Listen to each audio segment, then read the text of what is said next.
Hey, what's up, guys? You're listening to the It Takes a Village podcast. I'm Ashley, your host. This is where the struggles are real, the callings are heavy, the kids are sticky. We come together because it takes a village, and this is your tribe.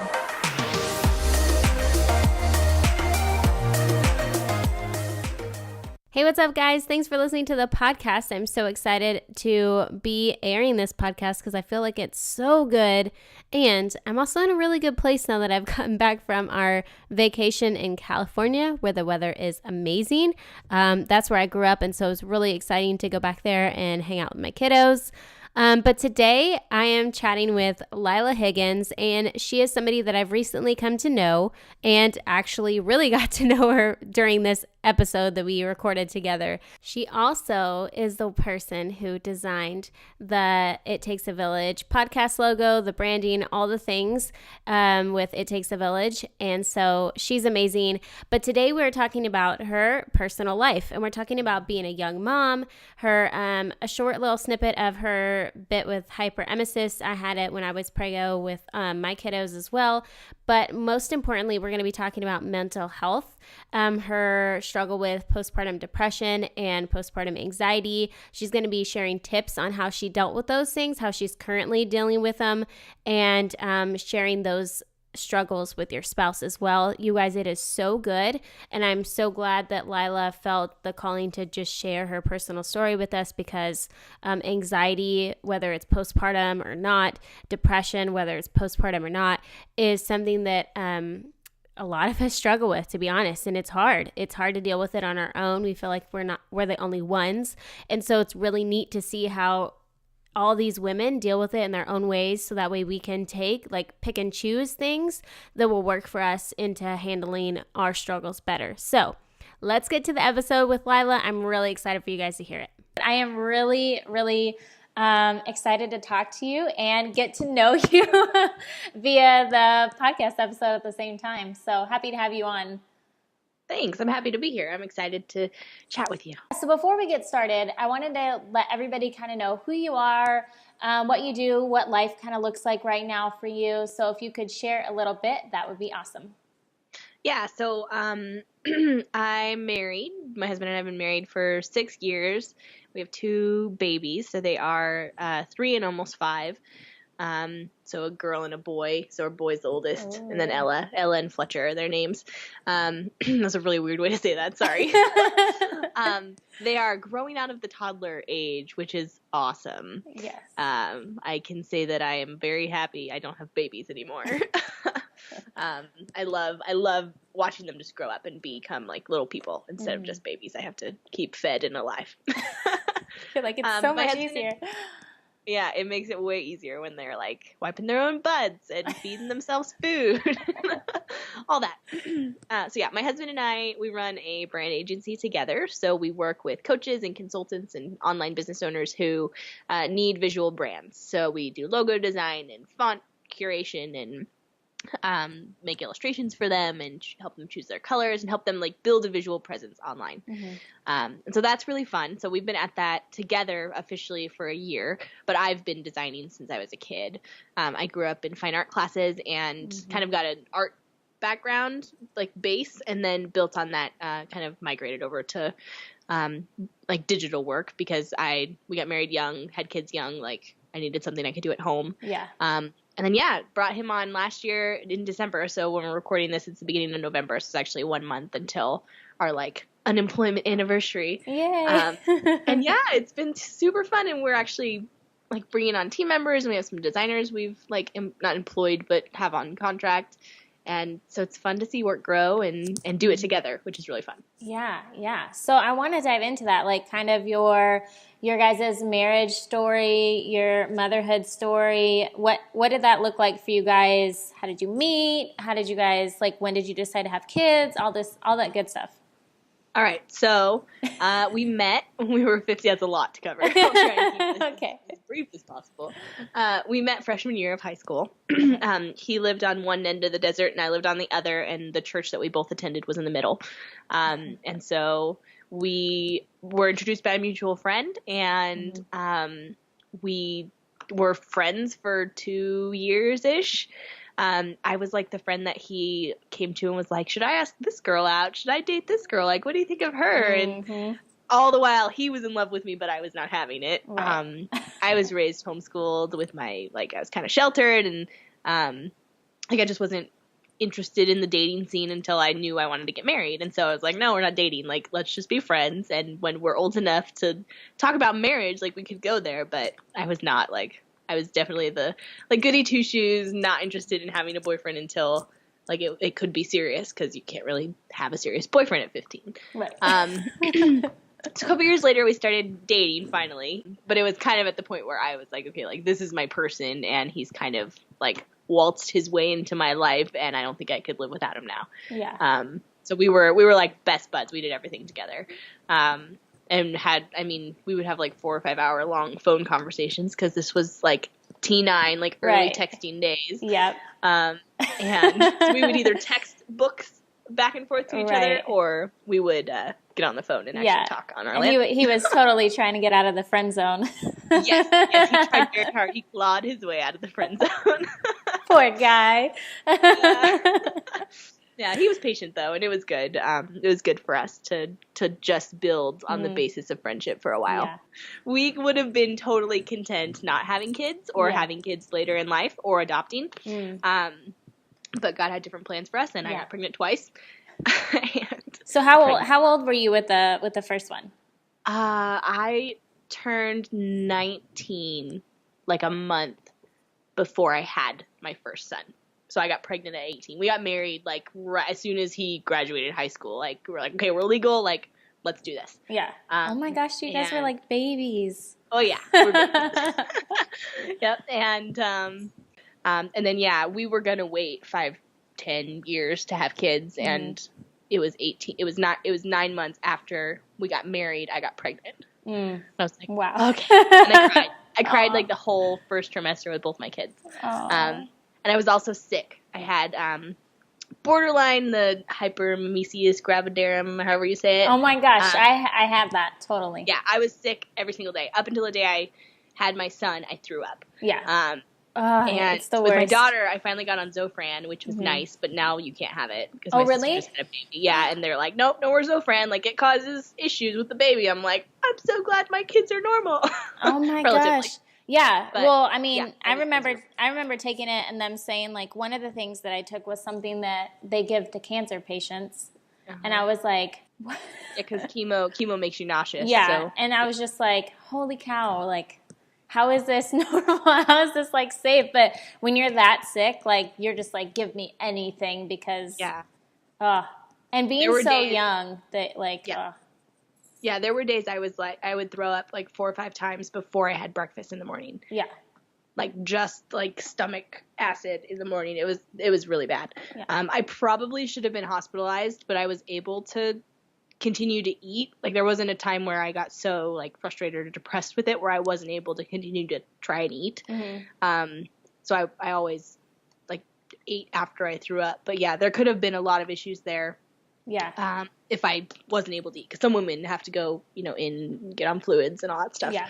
I never got to that point, and so I was thankful for that. But yeah, I was miserable for my pregnancies, and I was thankful that it happened young. I was like, oh, God knew better, because like I could not have handled this as a 30-year-old woman. I mean, even now I'm 25, and I'm like, I could not handle being pregnant right now. But I mean, do you think that like maybe physically you wouldn't have been able to handle it as well as you did then, but like what about mentally? Because I feel like I was 21. I had just turned 21, and then like a week later found out that I was pregnant with our first child.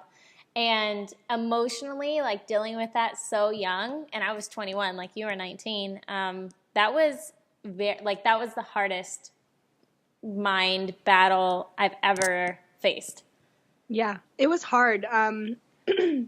Excuse me. I all the way back to my great-great-grandma, like they got married at like 16, 18, got pregnant right away. So it was normal. So it wasn't like a mental thing where I was like, what is wrong with me? Why is this happening to me? And I'm different than everyone else. Yeah. This was like, oh, I guess I am just like my family. And, oh, I guess like this is what's happening. Yeah. Because I had big dreams for who we were going to be and what we were going to do as a couple, and we were going to travel, and we were going to be missionaries and all this stuff. And then all of a sudden it was like, oh, I guess I'm just going to be a stay-at-home mom. Like, oh. Yeah. And it was really disappointing. And I say that, and now that I look at my kids, like, that's not how I feel at all. But in the beginning, before babies were born and they were just ideas, I was like, oh, I just, my youth has been robbed from me. It's kind of how I felt. Yeah. And I was a teenager. And I worked through that, and obviously have come out on the other side of it. But yeah, during those times I was really like just frustrated that that was the path for my life. Yeah. But yeah, no, God knew better. Like, I am way more effective as a business owner. I am a better wife. I am more in tune with the feelings of people and able to teach people in my mentorship and coaching program because I am a mom. Yeah. And so I'll forever be grateful for God intervening in my life in that way. Yeah. Yeah, it's so crazy, like, just the perspective you gain once you have children, and like being able to look back and be like, maybe I wouldn't do it all over again. I wouldn't be that sick again, but like there's no way that I would wish that away, from happening at all whatsoever. So so like before we hopped on here, we were talking about a few things that we kind of wanted to talk about. And so I wanted to go with or start with your struggle with anxiety. And I feel like that is actually besides postpartum depression, anxiety has been like the second most talked about thing on this podcast that women like deal with. And everybody's story is different. And so I thought, if you kind of want to share your story and your journey with that, we will start there.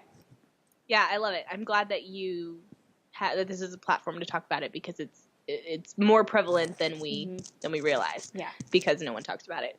And I feel like the last couple of years have been really good for mental health and just raising awareness and realizing that it's just like any other physical illness. So I love it. So my anxiety actually came out of my postpartum with my son. So my first baby. I had postpartum for a month, and it was like a month on the dot. And it took me 2 or 3 weeks to realize what was happening. Because for the first, and it was 5 months after I had him. So I was really confused, and it took me a while to realize what was happening. Because I was like, postpartum's supposed to be like right after, like the baby blues. It's supposed to start right after. But I was so happy and so like in love with my son that I didn't have any sort of like mental issues after him until 5 months after. Yeah. And I would just stay at home all day and stare at him. So I ended up being stuck in the house a lot and got like just really lonely and depressed. And we were in a small town that wasn't really our jam. And it was hard. But my husband, like, we knew to watch out for the signs. So by the time we identified it, it was like, oh, that's what's happening. And I remember asking my doula, I was like, is it normal to get postpartum like 5 months after? And she's like, oh yeah, it can happen up to a year. I'm like, nobody told me that. Yeah, I know. They don't talk about that sort of thing. And it wasn't until there was somebody, one of like a guest way back, she came on to talk about postpartum depression, and it made me, like, I was doing research, and it made me come upon this movie called When the Bough Breaks. Have you seen it? No. Okay, so it's on Netflix, and it's a documentary, and it has celebrities in it and everybody and just normal women, but it goes through a normal woman's life and basically her journey with postpartum depression. And in there, she talks about, I think she had like a delayed postpartum depression, and that was when I first heard about it. But other than that, like, nobody tells you. And I was like you, I just assumed that it was something that happens like immediately after. And I was like, oh, I don't get postpartum. Like, I'm good. It's been a month. I'm fine. Yeah. So, like, to be hit with that, like, months later, like, out of the blue, you're just like, what do I do now? Yeah. Yeah, and it got to the point where I didn't even recognize my thought process. And that's when I was like, this is not me. Like, these are not thoughts that I want to be thinking, and this is not how I normally process life. And so that's when I I remember telling my husband, I was like, I think I'm depressed. Like, I think this is depression. And it was kind of a weird conversation because he was like, oh, that makes sense. Like, now everything makes sense. And it kind of the thought spiral a little bit, but mostly just like what's the word? Where you're just like mean to yourself. Oh yeah, you're just like brain just like every thought you think you turn negative automatically. Mm-hmm. And that's where I was like, all right, I need to fix this. So I got on St. John's wort and vitamin D, and my husband made me get out of the house every single day. And within a couple of weeks, it was gone. And I was like, oh, I feel much better now. Yeah. But then after my daughter, I had postpartum anxiety. And that has stuck around as kind of just what I have now. Yeah. So what is the difference between postpartum depression and postpartum anxiety?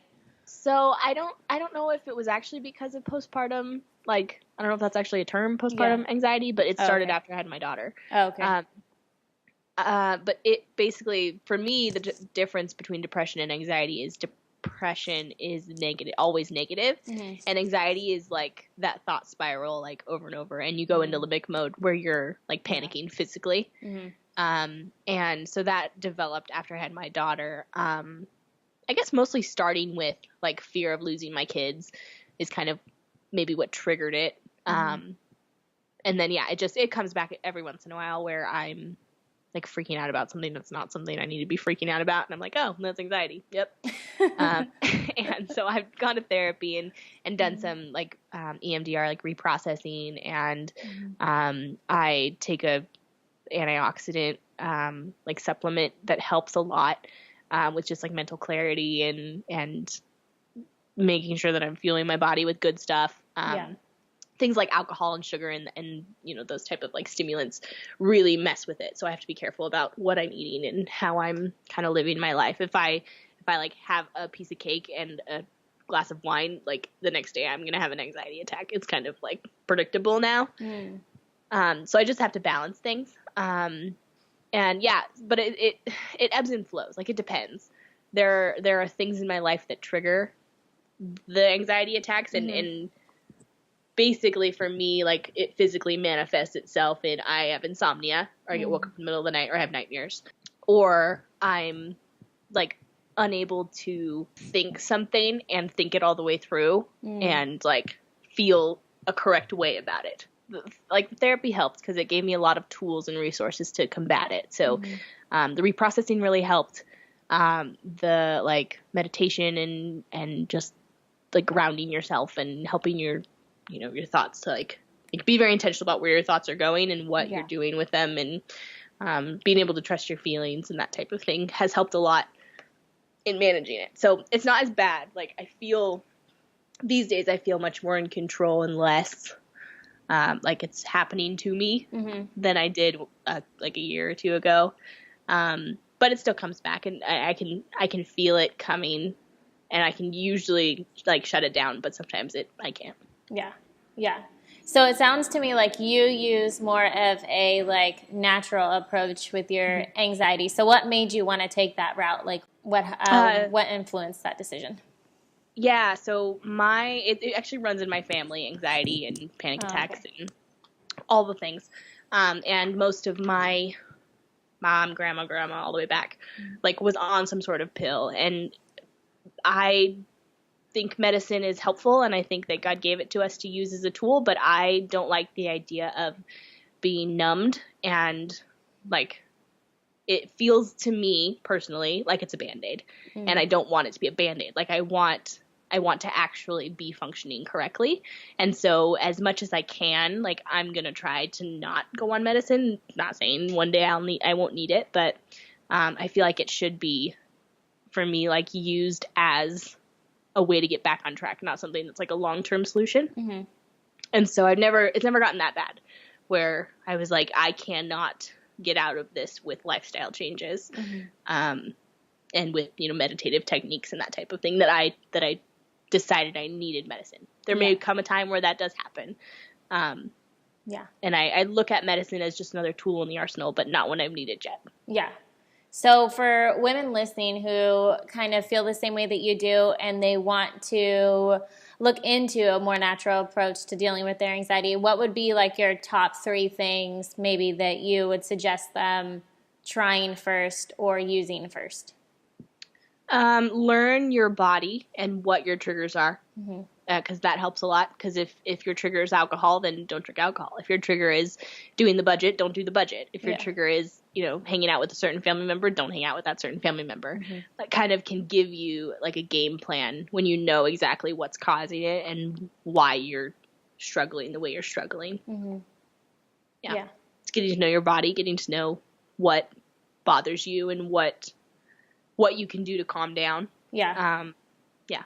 It's like insane how much, like, I don't know where along the way we kind of lost sight of getting to know your body or like listening to your body, because I feel like just over the past couple years have I been able to pinpoint like on the dot when I've eaten something or when I've taken something or when I've done something, I can immediately tell that it made a difference in my body or that it made me feel a certain way. And but before then, I was eating all the things and doing all the things, and like I had no idea that it was contributing to like these feelings or the way that my skin looked or the way that I felt or yada yada. And so I just think it's like so weird how like we just don't pay, like we think we're listening to our body, like we're like, oh, we have a stomach ache, so like I know when I have a stomach ache, so I'm listening to my body, but it's like it's deeper than that. It's like different. And I'm so like curious as to why we have such a hard time listening to our body and like paying attention to those signs and like how we strayed away from that. I don't know. Yeah.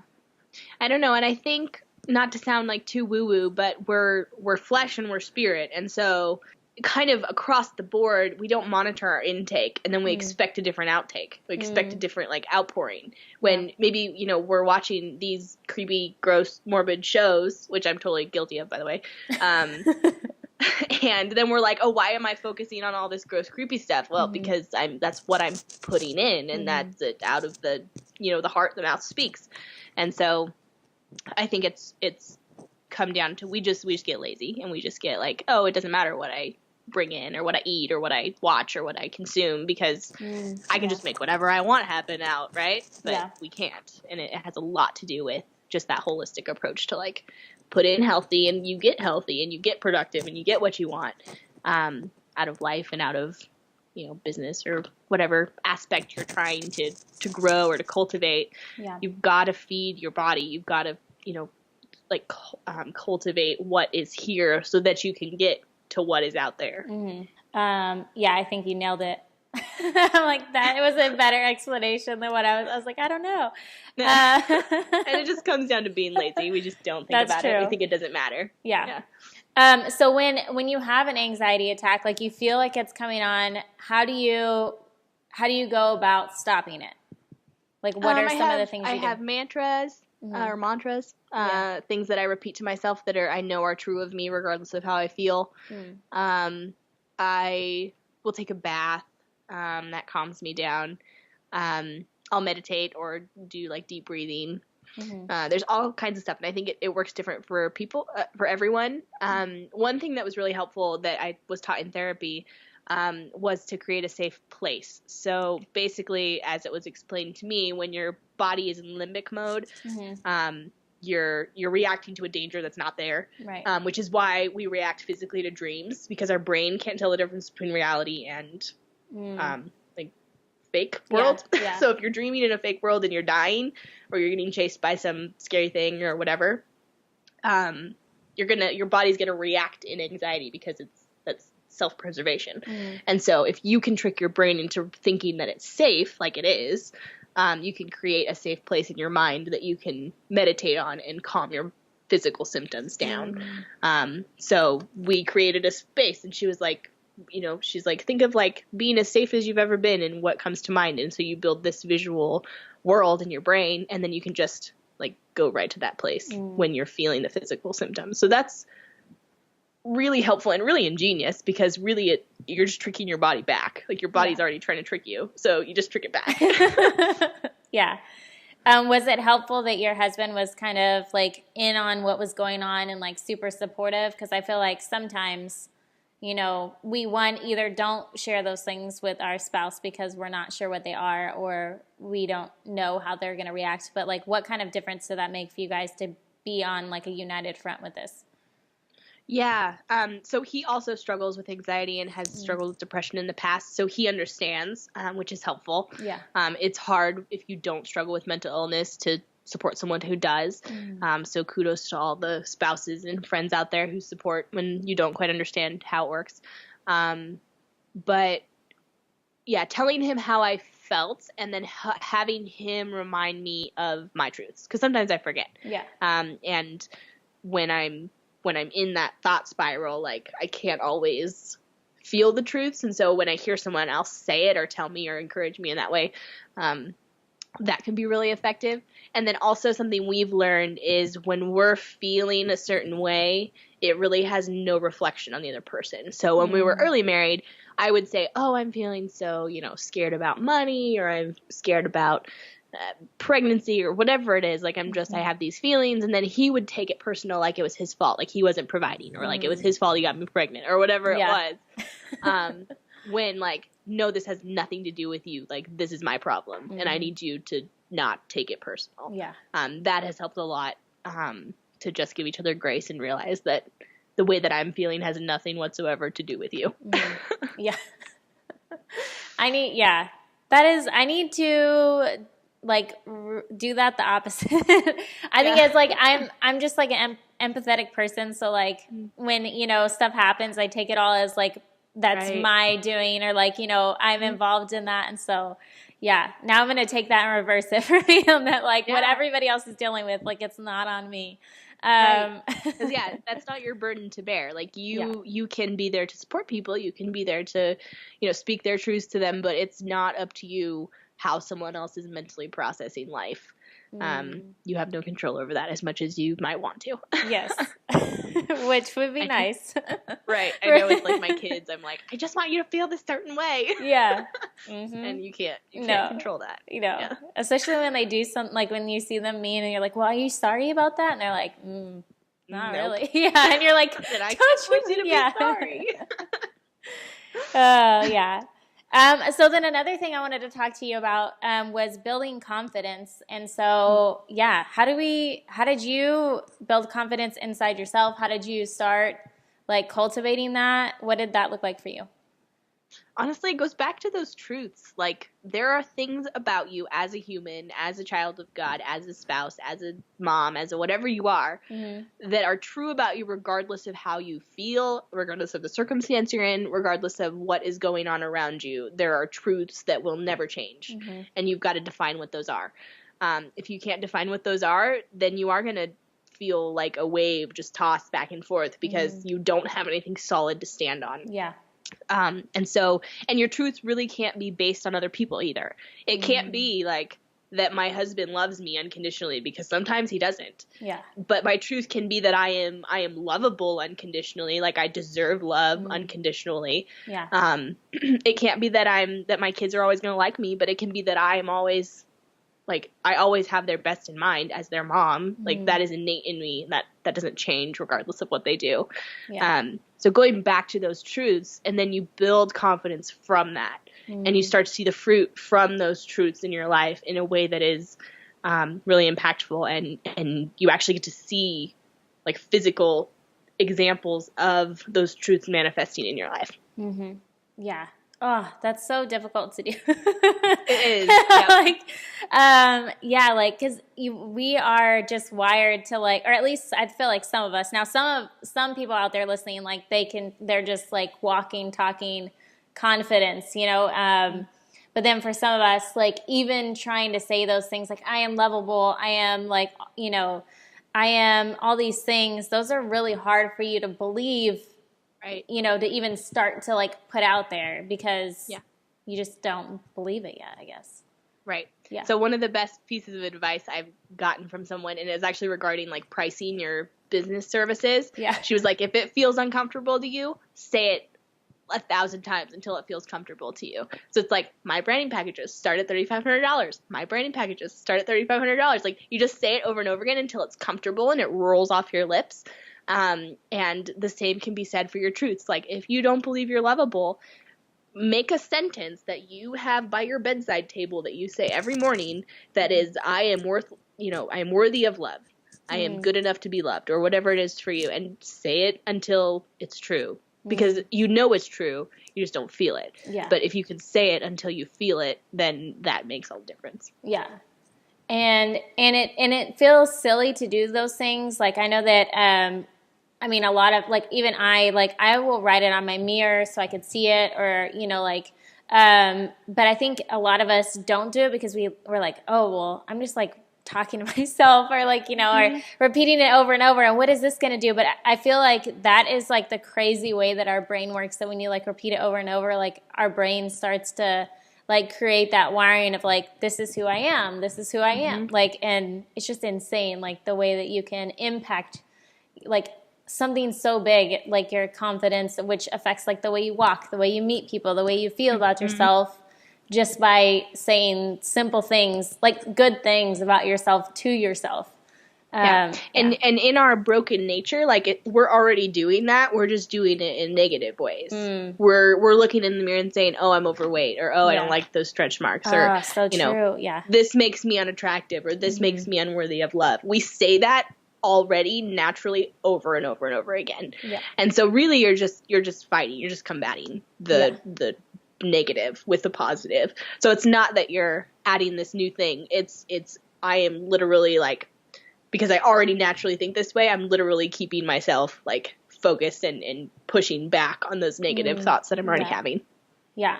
So it seems like just being aware, like just being aware is like a huge thing in this whole thing. Goes back to knowing your body. And oh my gosh, a great exercise when you're having a bad day. Like, journal your thoughts about yourself when you're having a bad day. Really? And they're terrible. Like, you would never, ever say that to anyone. Even your worst enemy, the things that we say to ourselves, we would not tell people we don't like. Yeah. Like, it's awful. Yeah. And I remember the first time I ever did that, I just like cried because I'm so mean. Yeah. To myself. And I would never be that mean to anyone else. And yet I do it to myself every day. Yeah. Oh my gosh. Yeah, that makes me think of like Mean Girls, like the movie Mean Girls, but to yourself. Like, you would never want anybody ever to treat like your kids that way or you that way. But then like to write it out would be so like, wow, like eye-opening. I feel like I don't even want to do that. I know, it's not fun. You're like, oh my gosh. I was like, I don't know. Don't want to know. Yeah. Keep it in my head. I used to journal though. I used to journal like a lot. But then I just stopped doing it. I don't know why. I think, but yeah, I think that was like a really good exercise for me too, to like process before I react. Cause I feel like I'm an emotional responder. Yep. And so, holy cow, I need to write it. And it all just gets jumbled. So when you actually sit down to write, you can organize it a little bit more. Yep. Yeah. So what would you say that in motherhood was your like biggest like lesson or biggest like thing that you've been able to kind of like look back on and be like, wow, like if it wasn't for this, I wouldn't be this? One of my mantras, I suppose you could call it, is that like God knows so much better than me, and it's for my good and for his glory. And I feel like that concept is like it's not about me, and it's not about like how I feel or what I think I'm accomplishing. Like my truths come from Jesus. Like that is the core of who I am and what I'm doing in life. And I can't change those things, which is awesome. Yeah. But yeah, like he just knows better than me. And if you don't believe in God, like you know, there is a purpose for you. You were created with purpose, regardless of what you believe. And if you're not walking in that purpose and you're not, you feel like your life is like pointless, then you're not doing what you're supposed to be doing. And so once you can find that, like in motherhood especially, like you stop worrying about what people think about you. You stop worrying about how your kids are going to end up. Like you can just really hone in and be present with the kids you have now and where they're at and what they're struggling with, and be there for them as their mom and as a confident mom who knows what she's doing and knows who she is. Yeah. Yeah, I feel like that is probably in motherhood, like one of the biggest hurdles that we have to face is from being ourselves to being a mother, and then like who are we in this new world of motherhood? As a mom. Yeah. Yeah. And because you're totally different. Yeah. And I feel like motherhood has been good for me because I think I would be one of those single non-mothers who judges moms for not keeping their kids under control and not letting their kids scream in the grocery store. I feel like I would totally be judgmental toward those moms. Yeah. So God's like, no, I'm gonna humble you. Yeah. Oh yeah. Like I think we've all been there at some point to where we're like, I would never let my kids do that, or I would never let my kids do, like, look at this while I'm doing X, Y, Z or whatever. And it's like, you don't know until you're there. And then it's a whole nother story. Screaming in Walmart. Yeah. You're like, I'm that mom today. Exactly. Yeah. And I think, but finding our purpose, like that's, what you had said, like we all have a purpose, but I think that is a huge struggle that we face is like, as moms, just realizing what is our purpose now in this new role of motherhood. And that can be like super, super tough if you don't like seek that out, like who am I and what is my purpose now, and I think that's when a lot of moms kind of lose themselves in the process. Yeah, well, and they lose themselves in their motherhood. Yeah, that's all they are, and then their kids grow up and they have nothing left. And so finding who you are as a mom without your kids. Because yes, you are a mother now, but you're still a woman and you're still the person that you were before, and so figuring out like that your purpose is outside of your children. They are a part of it, but they are not the whole thing. Yeah. I think it's easy to get consumed in that. Yeah, for sure. I think that is one thing that my husband and I, we talk about a lot is that, one day, like we are first and foremost husband and wife because one day our kids are going to move out and we don't want to be those parents that when our kids move out, then I'm like, well, like I lose my sense of self because I'm not taking care of somebody or I'm not packing a lunch or I'm not, and I have nothing to do, to where you wake up married to a stranger. Yeah, exactly. So yeah, we are trying to make sure that, when our kids move out that we still like go on with life as we've been doing this whole time and that we're just as connected then as we were, now. Yeah, so, I love it. Yeah. That's great. So I wanted to give you a chance to let everybody know where they can find you if they want to check it out. What you're doing and your business, and maybe I know we talk about motherhood in this podcast, but I feel like there are moms that are listening that do have businesses and need things. So if you could share your social media, like where can we find you? You can find me at thehigginscreative.com. That's our brand agency. And then find me on Facebook, Lila Higgins. I post mostly not personal stuff on there. It's mostly like helpful content or business stuff or, sharing with all the like amazing people I've networked with, all their cool stuff. So find me on there. I'm kind of an open book. And then if people want to get to know you on a personal level, they can just come and listen to this episode. And there you go. Yeah, and I do free 15-minute calls. So if you hit, I think it's book a call or book on the website, you can schedule a free just 15-minute chat if you just want to connect and meet each other and network. Yeah. I'm always open for those kind of calls. For sure. So I have 3 last questions for you. The first being, if you could choose one of the most influential books that you've read, what would it be? This one was hard. So I have can I have 2? Yes, that's totally right. So one of my favorite classics, I went through this like gothic classic 1920s, 1910 season in my teenage years. And one of my favorite books is The Picture of Dorian Gray. And it's influential because it's such a good look at our brokenness and how like dangerous I think I've heard that book. Okay, so that is the book where he looks in the mirror, right? It has something to do with the mirror, it's his portrait. He has a portrait painted, yeah. And then all of his like sin and bad stuff and like gross things and everything go into the painting, but not him, and he's like eternally beautiful, right? And he ends up being his own destruction, but it's just I love it because it's such a good picture of like who we are without God and who we are when left to our own devices. And I'm kind of morbid that way. So I don't think I love it. I think it's I've heard somebody else talk about that book. And it sounds really, really like awesome in just the way that through the story and how like it's not directly like giving you the message, but you're like getting it. It's just, yeah. Okay. I have to read that now. Yeah, it's good. It's pretty short too. It's not, I don't remember it being super long. Okay, good. And then the other one, I haven't finished it yet, actually. I'm still in the middle of it. Mm-hmm. But I really like You Are Free by Rebecca Lyons. It's newer. I think it only launched a couple months ago.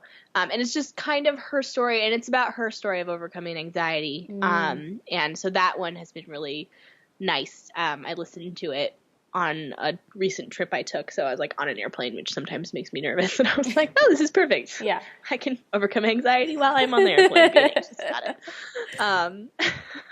But that one's really good. I really enjoyed that one. If you could empower women in one way, what would it be? It would be to find your own unique purpose in the world and to walk in that in confidence. And then if you could tell your younger self one thing, assuming that she would listen, what would it be? I don't know. I was pretty stubborn back then. That's why I say Like, assuming. How young are we going? Yeah.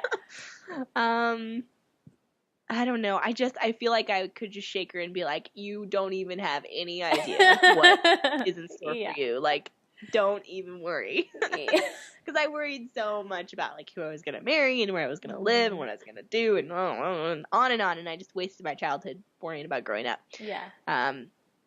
And I feel like little did you know you'd be best friends with the toilet for a big part of your life. Yeah, maybe I wouldn't tell her that. But yeah, no, I would just reassure her that like you can't even imagine what is in store for you and what is going to happen in your future. Like you can't think big enough right now. So don't even worry about it. Hey guys, hope you enjoyed that episode. I think that Lila was amazing at giving some really good tips, you know, on dealing with anxiety, and some tools that we can use moving forward when we feel like, you know, that pressure is coming on, when we feel like that anxiety is coming on. And so those are awesome, Lila. Thank you so much for sharing your story with us. I hope that you guys gained something from that as much as I did. If you want to shoot me a recommendation for a podcast topic and you don't want to leave your name, you can shoot me an email at ashley@todayseden.com. And of course, I'll be able to see your email, but I'm not going to like search you and see who you are and, you know, like Google you or anything. So you can leave, you know, a signature off and just send me a topic that you feel like needs to be covered on here. Also, if you want to peek into my life and some of the things that I post about, I talk about a lot of hard topics on my Instagram, and you can follow me on Instagram at the Ash Carroll. And that's ASHCARROLL, so the Ash Carroll. And yeah, that's kind of where I hang out. That's my jam. Also, if you haven't already joined the Facebook group, I would encourage you to do so because I like to hang out and chat with you guys in there as well. And if you head to the blog at todayseden.com, and in the top tabs, you'll see a tab for playlist, and there you can access the Mom Awesome playlist.